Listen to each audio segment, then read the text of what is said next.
খবর জানাতে রাজধানীর বিজয় সরণি থেকে আমাদের সঙ্গে যুক্ত হচ্ছেন সহকর্মী তাসফিয়া উকরোজ। আমি যখন আসলে অফিসে আসছিলাম তখনই দেখছিলাম যে দমকা হাওয়া বয়ে যাচ্ছে। এখন এই ঝোড়ো হাওয়া সহ বৃষ্টি চৈত্রের গরমে কতটা নগরবাসীর মনে স্বস্তি এনেছে, আর আপনি এই বৃষ্টিটা কতটুকু উপভোগ করতে পারছেন কাজের মাঝেও?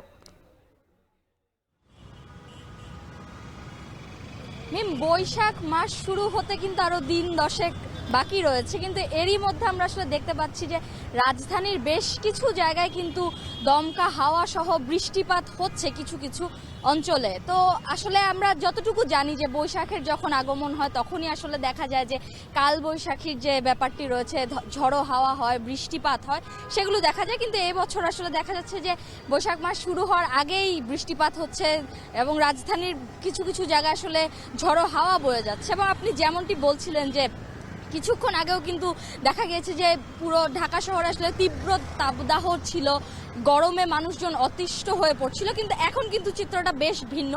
বিকাল থেকে আসলে আমরা দেখছিলাম যে রাজধানীর বেশ কিছু জায়গায় ঝড়ো হাওয়া বইছে এবং তার সাথে সন্ধ্যার পরেই আমরা দেখতে পেয়েছি যে ঝড়ো হাওয়ার পাশাপাশি কিছু কিছু অঞ্চলে আসলে বৃষ্টিপাত শুরু হয়েছে এবং তা কিন্তু আসলে রাজধানীবাসীর জন্য কিছুটা স্বস্তিদায়ক বলা চলে।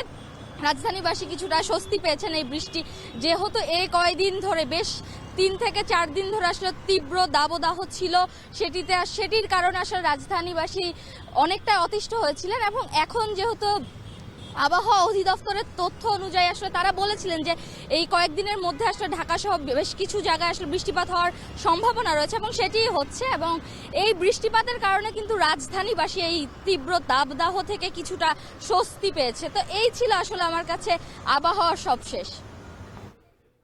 বিজয় সরণি থেকে যুক্ত হয়েছিলেন তাসফিয়া উকরোজ। সান্ধ্যবাজারে নিচ্ছি আর একটা বিরতি।